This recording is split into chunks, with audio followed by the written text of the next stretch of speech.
إلى هذا الحبيبنا وشفيعنا رسول الله محمد صلى الله عليه وسلم والدينا ووليكم وأمواتنا وأمواتكم وأموات الحاضرين أجمعين أن الله تغشى من رحمة مسكنهم بالجنة ويعيد علينا من بركاتهم وأسرارهم وأنوارهم وعلومهم وإلى روح مصنف هذا الكتاب والحداد وإلى حضرة النبي محمد صلى الله عليه وسلم. الفاتحة.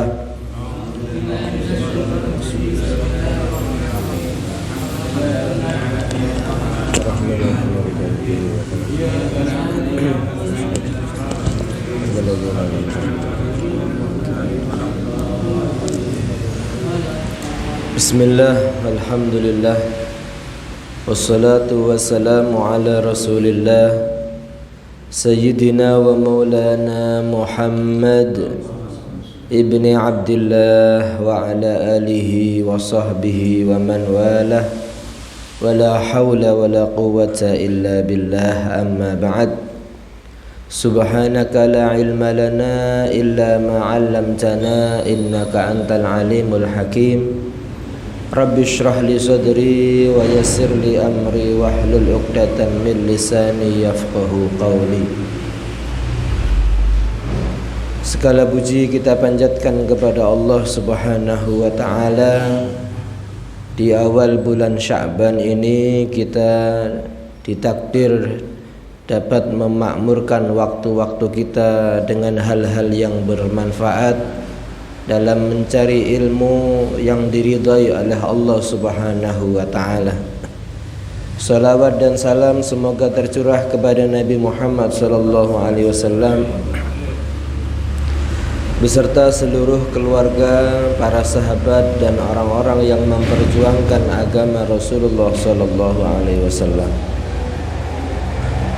Pembahasan kita malam hari ini menerangkan daripada masalah-masalah yang terjadi di alam kubur sampai pada kalimat wa yuqalu, dan dikatakan inna aktsara adzabil qabri, sesungguhnya kebanyakan daripada azab kubur itu min salasati asya, dari 3 perkara.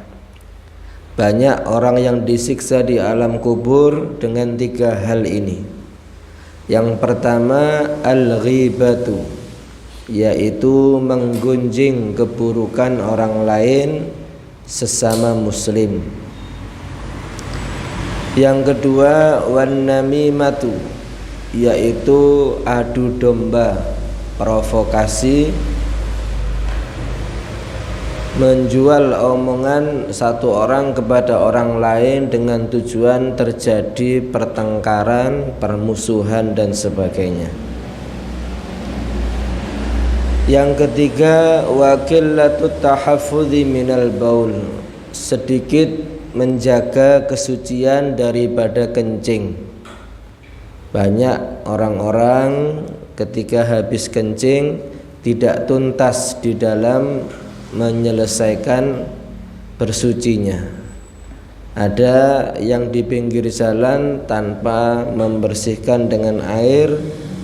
Nah, ketika dipakai sholat pakaiannya tidak sah, dan itu menyebabkan disiksa di alam kubur nanti. Wa fil hadis, di dalam sebuah hadis Rasulullah menyatakan amatu adzabil qabri minal baul, banyak daripada azab kubur itu dari kencing yang sembarangan, kencing yang tidak tuntas cara mensucikannya. Hadis ini berarti sesuatu yang pasti dilakukan oleh manusia, karena Nabi berbicara itu pasti benar. Dan kenyataannya juga kita lihat, khususnya para sopir-sopir ketika kencing seenaknya berhenti di pinggir jalan langsung kencing tanpa ada istinja, mensucikan daripada najis atau dan macam-macam. Nah, ini bukan karena uzur. Seharusnya mereka mencari tempat-tempat yang selayaknya untuk membuang air kecil. Wa haditsur rajulaini, ada sebuah hadis yang menceritakan dua orang yang sudah meninggal dunia, alladzaini, yang keduanya sami'ahuma sallallahu alaihi wa alihi wasallam, yang Nabi mendengar dua orang itu yu'adzabani fi qabrihima, diazab di dalam kubur keduanya. Ada dua kuburan yang sudah lama, tapi Nabi mendengar dari dua kuburan ini adalah dua kubur laki-laki yang disiksa oleh Allah Subhanahu wa ta'ala. Wa amara, dan memerintahkan Rasulullah sallallahu alaihi wasallam bijaridatin minan nakhli, untuk mengambilkan pelepah kurma yang masih hijau. Faju'ilat ala qabraihima, Nabi meletakkan pelepah kurma ini, membagi dua, diletakkan di atas kuburan kedua orang yang diazab di dalam kuburnya. Dan ini mensunnahkan kepada kita ketika berada di kuburan atau berziarah, sunnah untuk menaburkan bunga atau sesuatu tanaman yang masih basah untuk meringankan daripada orang yang di dalam kuburan. Waqala, dan bersabda Rasulullah sallallahu alaihi wasallam, la'allahu yukhaffafu anhuma, semoga diringankan bagi kedua mayat ini, kedua jenazah ini, madamata ratbataini, selama kedua pelepah kurma ini masih basah. Itu akan meringankan daripada mayat yang diazab di dalam kuburnya. Wa innahuma, dan kedua orang yang meninggal dunia itu yu'adzabani, keduanya sedang diazab oleh Allah. Wa ma yu'adzabani min kabir, keduanya tidak diazab karena dosa besar, bukan. Amma ahaduhuma, adapun salah satu dari kuburan ini, fakana yamshi bin namimah, dia selalu berjalan untuk mengadu domba, provokasi, menyebabkan pertengkaran sesama muslim, permusuhan dan sebagainya. Wa ammal akharu, adapun yang akhir ini, yang berikutnya, kana la yastabri'u minal baul, dia tidak istibro', tidak menuntaskan daripada kencingnya, tidak di perut ketika kencing, tidak ditunggu sampai benar-benar tuntas kencingnya, langsung buru-buru sehingga ada bagian tetesan air kencing yang berada di pakaiannya sehingga najis pakaiannya. Al-hadis wa huwal hadis sahihun masyhur, ini hadis yang sahih yang sudah dikenal semua orang. Nah, kita disunnahkan kalau ziarah kubur, minimal kalau tidak menaburkan bunga, cari tanaman-tanaman yang masih hijau, letakkan di atasnya. Wa kana sallallahu alaihi wa alihi wasallam, dan Rasulullah sallallahu alaihi wasallam yukthirul isti'adzata, beliau banyak berlindung min azabil qabri, daripada azab kubur. Nabi sendiri masih berlindung kepada Allah daripada azab kubur, apalagi kita harus lebih banyak. Wa amara, dan memerintahkan Rasulullah sallallahu alaihi wasallam biha, untuk berlindung dari azab kubur, fid du'a alladzi ba'da tasyahhud, dalam doa yang dibaca setelah bacaan tasyahhud, min kulli sholatin, dari setiap salat kita. Allahumma inni a'udzubika min adzabil qabri wa min fitnatil mahya wal mamat wa min syarri fitnatil masiihid dajjal wa minal maghrami wal ma'sam. Itu doa yang dibaca setiap selesai tasyahud. Ya Allah, aku berlindung dari azab kubur. Insyaallah akan dilindungi oleh Allah daripada azab kubur, karena keadaan salat itu doa kita diterima oleh Allah Subhanahu wa ta'ala. Wa fi adzkaril masa'i was sabah, juga di dalam zikir-zikir di waktu sore dan di waktu pagi itu dibaca Allahumma inni a'udzubika min adzabil qabri. Fa'adzabul qabri haqqun, azab kubur itu nyata, benar. Wa na'imuhu kadzalik, begitu juga nikmat kubur itu adalah nyata, benar. Fan-na'imu fil qabri, maka kenikmatan di dalam kubur, li ahlil iman wat ta'ah, diberikan kepada orang-orang yang beriman kepada Allah dan juga taat kepada Allah. Bukan hanya iman saja, tapi harus taat kepada Allah Subhanahu wa ta'ala.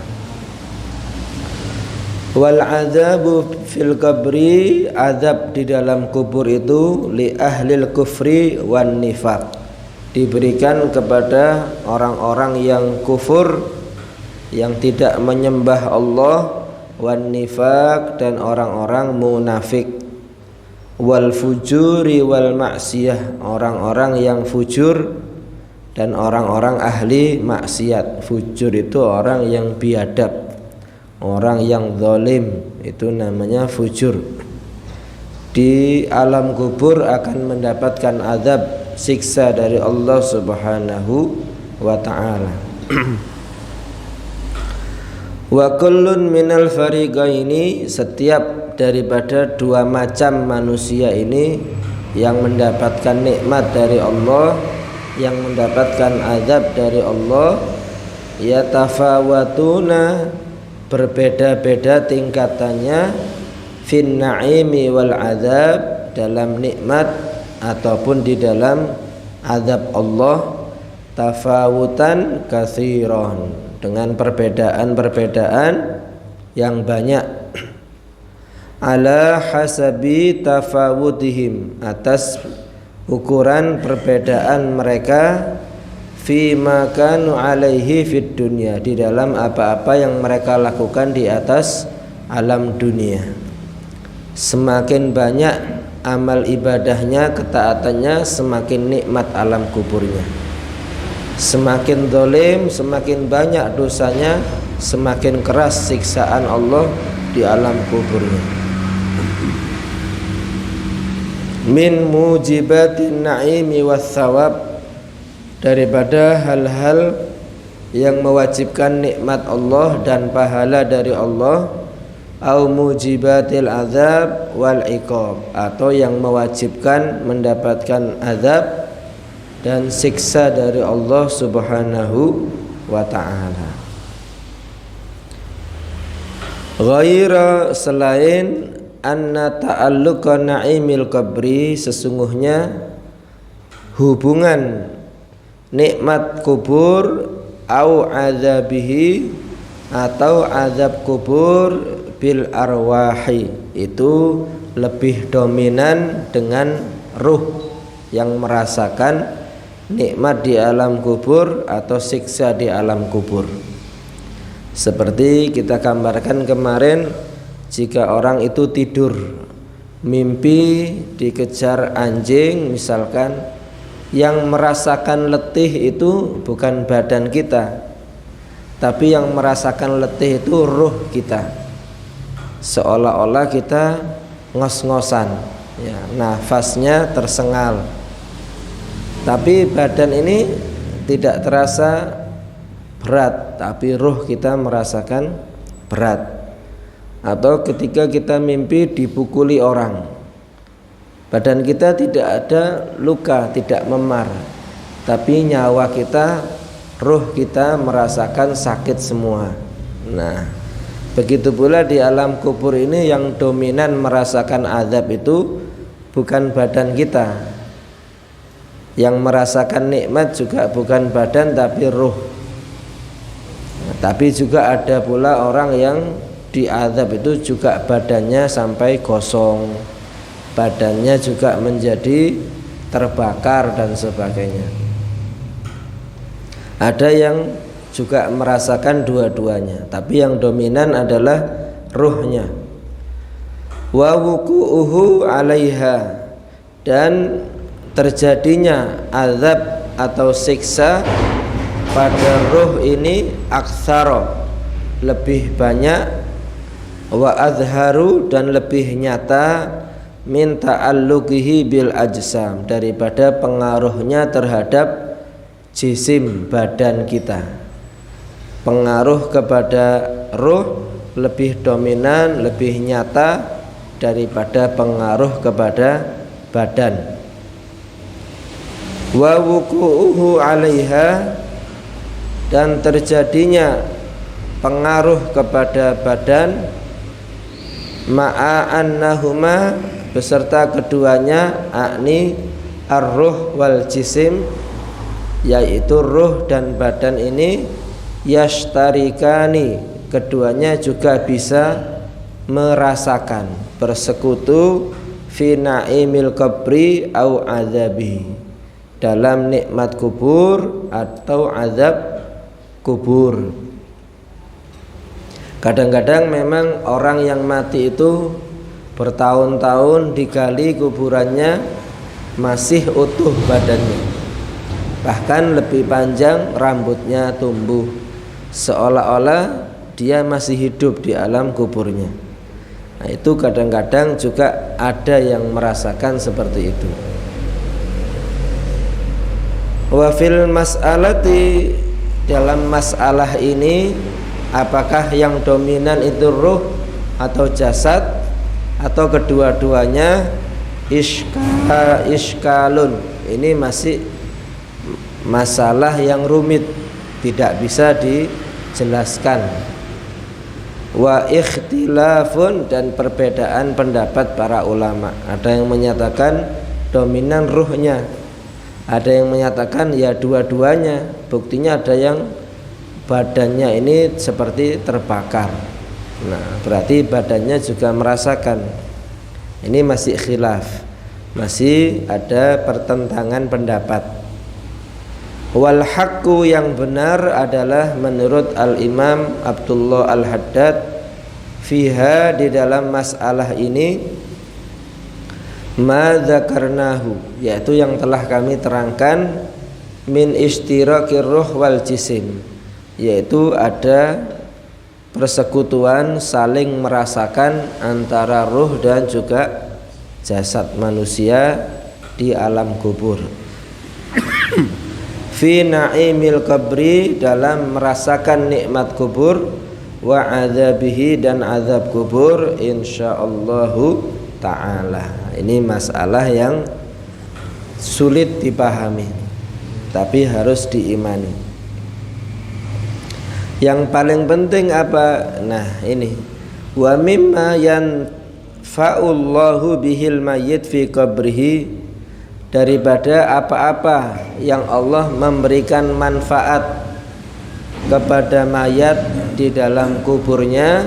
Ini kita harus amalkan ini, hal-hal yang masih manfaat kepada mayat di alam kubur. Wa yadfa'u bihi indad du'a ilahu, dan bisa menolak daripada azab kubur. Apa? Yaitu ad-du'a'u lahu, mendoakan kepada orang yang sudah di alam kubur dengan kebaikan. Itu manfaat. Allahumma ghfir lahu warhamhu wa'afihi wa'fu anhu. Ya Allah, ampuni mayat ini, rahmati dia dan maafkan kesalahannya. Itu penting. Yang paling penting itu tidak usah bahas ini disiksa ruh apa jasadnya, nggak usah. Tapi yang paling penting itu doakan bagi mayat itu dengan kebaikan. Wal istighfaru, dan yang kedua adalah memperbanyak istighfar, mintakan ampun bagi dosa-dosanya mayat. Astaghfirullah lil mu'minin wal mu'minat, atau li wali walidayya wali jamil mu'minina wal mu'minat. Ketika kita habis sholat, mintakan istighfar untuk kedua orang tua, juga orang-orang yang menjadi ahlil kubur. Wat tasadduqu anhu, dan banyak bersedekah untuk orang yang sudah meninggal dunia. Sedekah bagi orang yang mati itu akan sampai pahalanya. Nah, di sini biasanya kita diajarkan Ahlus Sunnah wal Jamaah ini setiap ada kematian biasanya diadakan ya walimah makan. Walimah mulai hari pertama sampai hari ke-7. Ada juga di hari 40. Ada juga hari 100, hari yang setahun atau hari 1000. Itu semua adalah sedekah niatnya untuk mayat. Kalau kita tidak membiasakan seperti itu, kadang-kadang lupa ahli waris ini habis orangnya mati dibagi waris semua. Setelah itu tidak ada sedekah untuk mayatnya. Bagaimana ini? Melupakan jasa orang yang sudah meninggal dunia. Nah, tradisi ahli sunnah tidak seperti itu. Jangan langsung dihabis-habiskan ahli waris ini terhadap harta warisan. Setelah meninggal yang mati bagi ahli warisnya. Tapi setelah itu ayo sedekah makanan kepada orang-orang yang bacakan surat Yasin tahlil, bagi sedekahnya pada orang-orang itu. Pahalanya untuk orang yang meninggal dunia, sehingga sedekah kepada mayat ini menjadi tradisi, dan ini pahalanya tetap baik, tidak ada larangan, tidak ada keharaman, kecuali kalau memang memaksa berhutang. Nah, ini nggak boleh. Selama itu sedekah dengan tujuan untuk mayat dan dengan harta yang halal, kalau bisa itu dengan harta milik ahli warisnya, itu bagus, tidak ada masalah dan bermanfaat bagi mayat ketika dia meninggal dunia. Waqad waradat, telah datang hadis fi dzalika, dalam masalah sedekah mayat ini, al akhbaru, hadis-hadis, wal atharul katsiratu, dan keterangan-keterangan yang banyak sekali. Tidak ada yang melarang sedekah untuk mayat itu. Wa ru'iyat fihil manamatus shalihat, dan pernah dimimpikan terhadap masalah ini, yaitu mimpi-mimpi orang-orang yang soleh tentang orang yang sedekah untuk orang yang meninggal dunia. Itu semuanya sampai anis solihin wal akhyar, dimimpikan daripada orang-orang yang soleh, orang-orang yang baik. Wa fil hadis, di dalam sebuah hadis, inna Sa'ad bin Ubadah radhiyallahu an, seorang sahabat namanya Sa'ad bin Ubadah, qala li Rasulillah sallallahu alaihi wa alihi wa sahbihi wasallam, pernah berkata kepada Rasulullah sallallahu alaihi wasallam,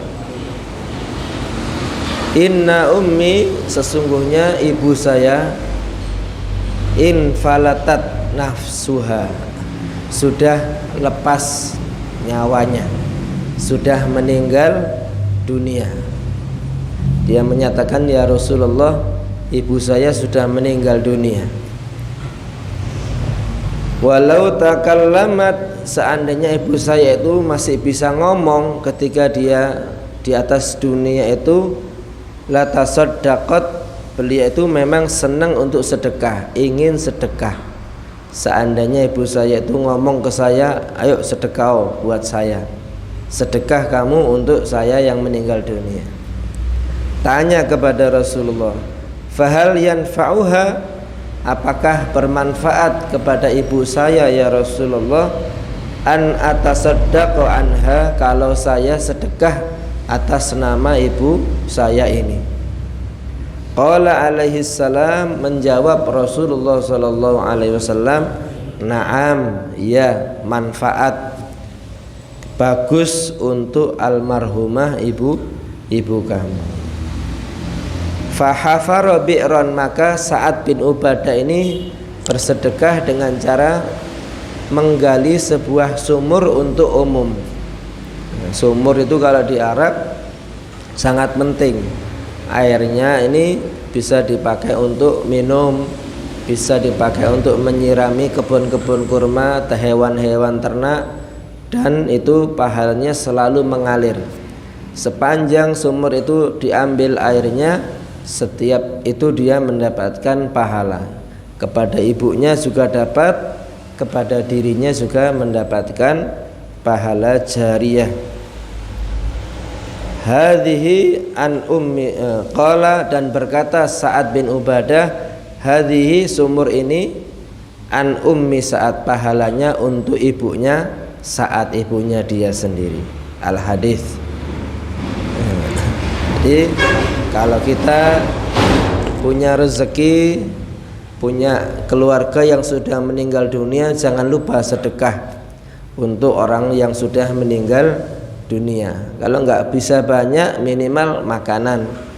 Setiap malam Jum'ah atau hari Jum'ah kita bagikan sedekah makanan atas nama almarhum fulan, almarhumah fulan. Nah, yang sedekah dapat pahala, yang meninggal dunia juga dapatkan pahalanya sama. Ya. Kalau nggak punya, minimal orang-orang tua dulu itu biasa bawa permen di sakunya. Biasa bawa permen. Nah, anak-anak kecil itu dikasih permen. Ya.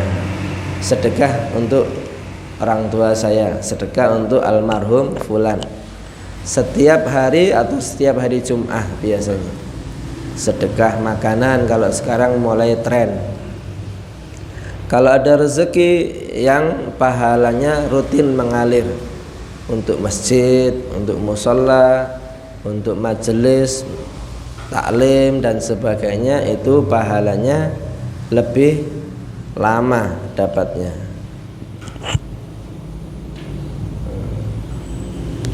Kemudian diteruskan,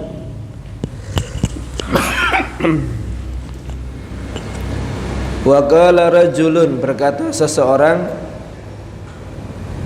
ya Rasulullah, wahai Rasulullah, inna abawayya qad mata, sesungguhnya kedua orang tua saya sudah meninggal dunia ya Rasulullah.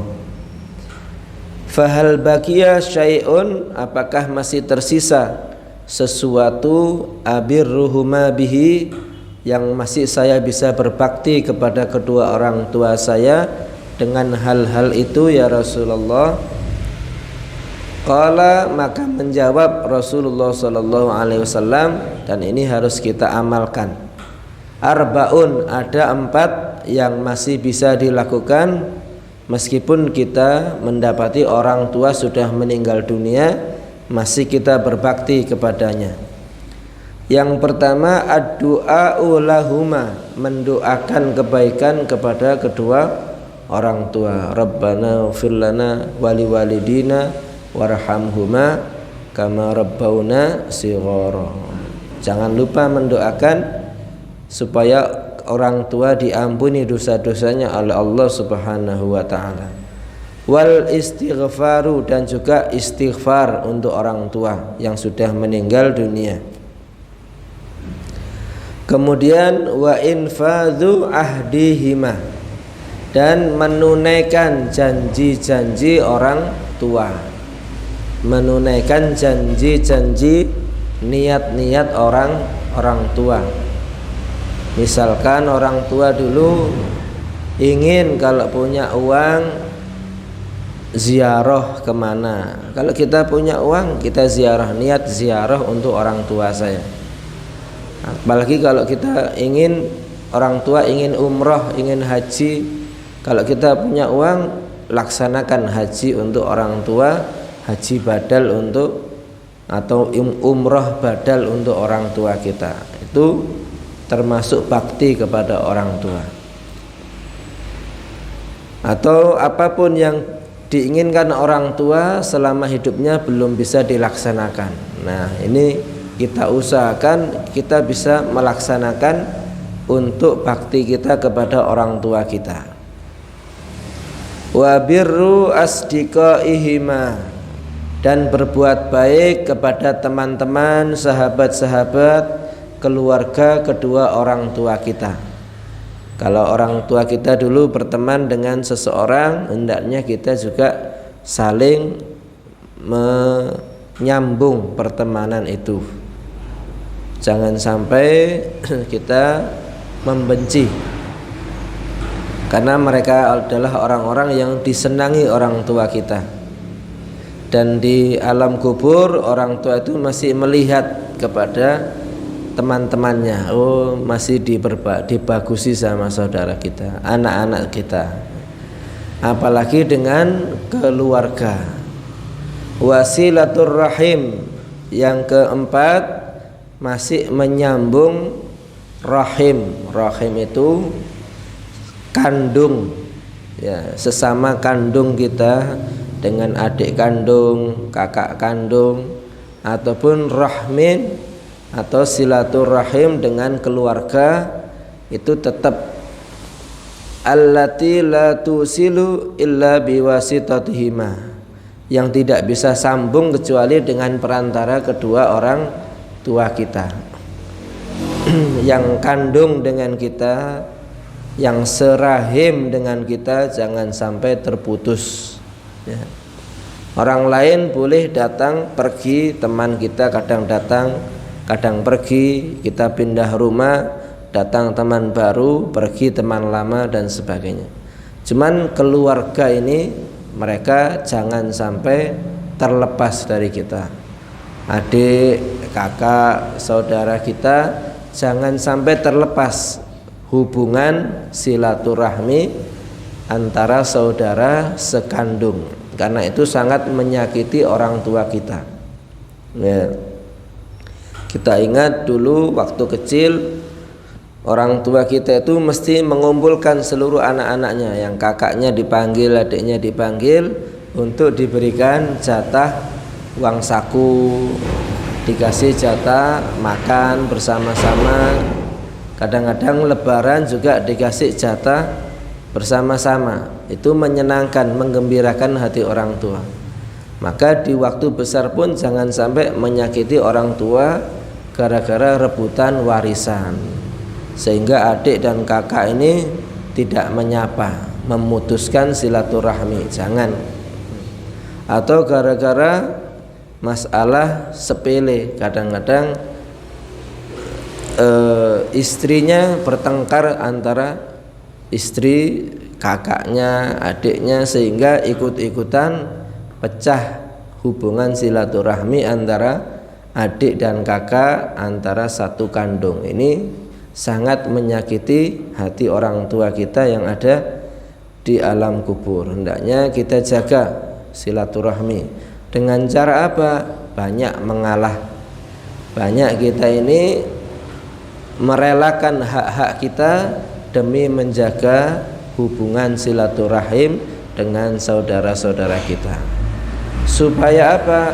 Orang tua kita tetap bahagia, karena antara adik kakak ini masih terlihat rukun, tidak ada masalah, dan terlihat semuanya ya saling menghargai satu sama lain. Itu 4 hal yang masih dilakukan meskipun orang tua sudah meninggal dunia.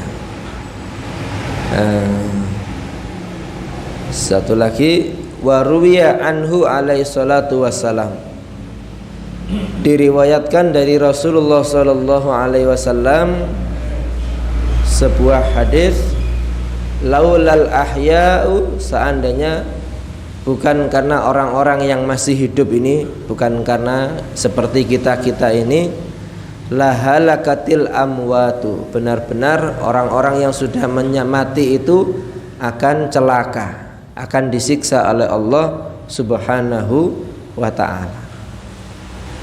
Maka banyak orang-orang di alam kubur itu menjadi selamat gara-gara yang masih hidup di atas dunia, gara-gara punya anak yang soleh sehingga orang tuanya diampuni oleh Allah Subhanahu wa ta'ala, gara-gara dia masih punya teman-teman yang peduli mendoakan dia sehingga dia pun bisa selamat di alam kuburnya. Kenapa kok bisa selamat kalau tidak ada orang-orang yang hidup di atas dunia ini? Lima yasilu ilaihim min du'aihim, karena sampainya kepada orang-orang yang mati itu doa-doa orang yang masih hidup. Kita ini mendoakan orang mati, keluarga kita yang sudah meninggal dunia, itu membuat mereka selamat, senang di alam kuburnya. Kalau bukan yang hidup, siapa yang mendoakan mereka? Wastighfarihim, dan sampainya istighfar orang-orang yang masih hidup. Oleh karenanya jangan malas-malas mendoakan orang yang meninggal dunia. Jangan sampai kita kemana-mana setiap minggu keliling-keliling tapi lupa hari Jumat, malam Jumat ziarah ke makam keluarga kita, ziarah ke orang-orang yang pernah sayang dengan kita untuk mendoakan mereka. Ini termasuk kita lalai daripada hak-hak mereka. Wa tarahhum alaihim, karena kasih sayang orang yang hidup, yang peduli dengan orang-orang yang sudah meninggal dunia. Maka kita usahakan peduli dengan orang-orang yang sudah meninggal dunia, kakek nenek kita, mungkin saudara jauh kita, sahabat kita yang dulu teman sekolah dan sebagainya. Kita doakan mereka supaya di alam kubur mendapatkan nikmat dari Allah, dihindarkan daripada azab kubur. Amin Allahumma. Wa qala alaihi salam, bersabda Rasulullah sallallahu alaihi wasallam, ummati ummatun marhumah. Ini hadis yang menyenangkan hati kita. Umatku, kata Rasulullah, umat yang banyak dirahmati oleh Allah Subhanahu wa ta'ala. Tadkhulu kuburahuma bidunubin kaljibal. Mereka itu masuk ke kuburan kadang-kadang membawa dosa-dosa sebesar gunung-gunung besarnya.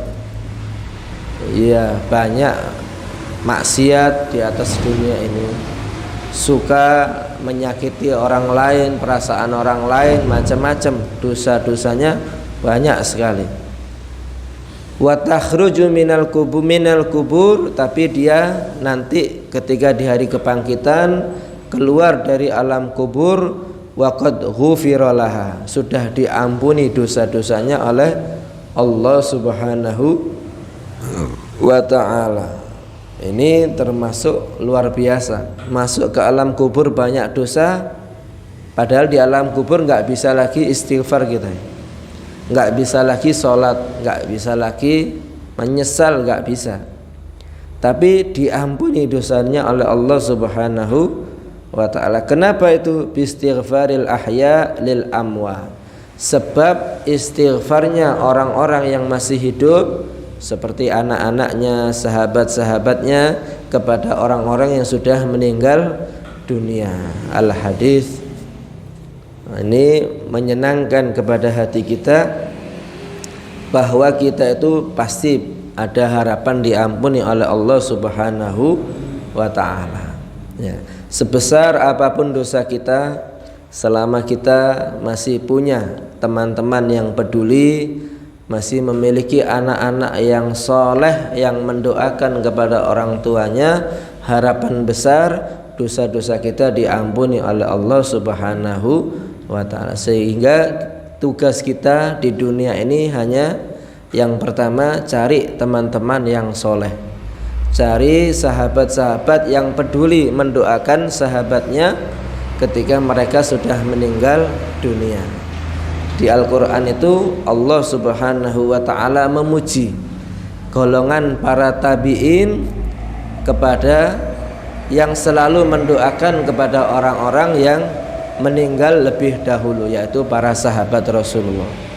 Dalam Al-Quran dikatakan Rabbana ighfir lana wa li ikhwanina alladzina sabaquna bil iman. Ya Allah, ampuni kami tabi'in ini, wali ikhwanina, dan kepada sahabat-sahabat kami alladzina sabaquna bil iman, yang telah mendahului mati daripada kami dengan membawa keimanan. Jadi orang-orang terdahulu itu didoakan oleh orang-orang yang berikutnya. Generasi berikutnya yang mati didoakan oleh orang-orang yang berikutnya lagi. Sehingga kita disunahkan ketika berdoa untuk orang yang meninggal dunia, jangan lupa Rabbana ighfir lana wa li ikhwanina alladzina sabaquna bil iman wa la taj'al fi qulubina ghillan lil ladzina amanu rabbana innaka ra'ufur rahim. Ya Allah, ampuni kami dan teman-teman kami, sahabat-sahabat kami yang telah mati mendahului kami dengan membawa iman. Nanti kita juga akan didoakan oleh orang-orang setelah kita dengan doa yang sama, pengampunan kepada orang-orang yang mati dengan membawa iman. Itu yang pertama, cari sahabat-sahabat yang soleh, yang peduli dengan temannya di dunia sampai di akhirat. Karena sahabat itu bukan hanya di dunia ini peduli, di akhirat pun akan saling menolong satu sama lain. Tapi ada juga teman-teman itu yang di dunia seolah-olah peduli, tapi di akhirat saling menuntut satu sama lainnya. Ini orang teman-teman yang hanya urusan duniawi, materi.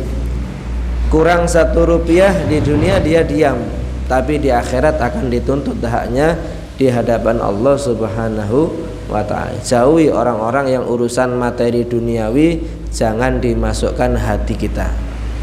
Tapi orang-orang yang semangat dalam urusan ibadah, semangat dalam urusan ke akhirat, itulah yang harus kita jadikan prioritas pertemanan kita. Sehingga di akhirat pun dia akan jadi saksi, ini teman saya ya Allah, masukkan dia bersama saya ke surga. Karena saya dulu bersama-sama dia ada di satu keadaan yang baik, ibadah kepada Allah Subhanahu wa ta'ala. Jadi saksi yang baik.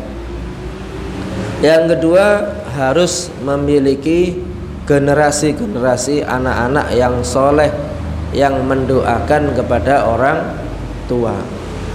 Anak yang kita biayai dengan biaya besar, yang kita berkorban segala-galanya, jangan sampai justru menjadi beban kita di akhirat. Justru melupakan pengorbanan kita, tidak peduli bagaimana nasib kita di alam kubur kita. Tapi anak-anak yang harusnya peduli bagaimana keadaan orang tuanya di akhirat, selalu dimintakan ampun oleh Allah, selalu didoakan kebaikan orang tuanya. Di akhirat dia akan menjadi satu zakhirah, satu simpanan pahala yang tidak akan berhenti mengalirkan pahala-pahala kebaikan kepada orang tuanya. Oleh karenanya jangan pernah putus asa, meskipun kita tidak banyak amal, jadikan sahabat-sahabat kita orang yang soleh, jadikan anak-anak kita juga anak-anak yang soleh. Semoga kita menjadi orang-orang yang bahagia di dunia sampai di akhirat, yang meninggal di antara kita diampuni dosa-dosanya oleh Allah Subhanahu wa ta'ala, diterima amal ibadahnya, dan semoga anak-anak kita menjadi anak yang soleh, solehah, yang mendoakan orang tuanya, yang bermanfaat di dunia sampai di akhirat. Dan semoga kita ketika meninggal dunia dalam keadaan husnul khatimah, mengucapkan kalimat la ilaha illallah Muhammadur Rasulullah wal afu minkum. Wassalamualaikum warahmatullahi wabarakatuh. La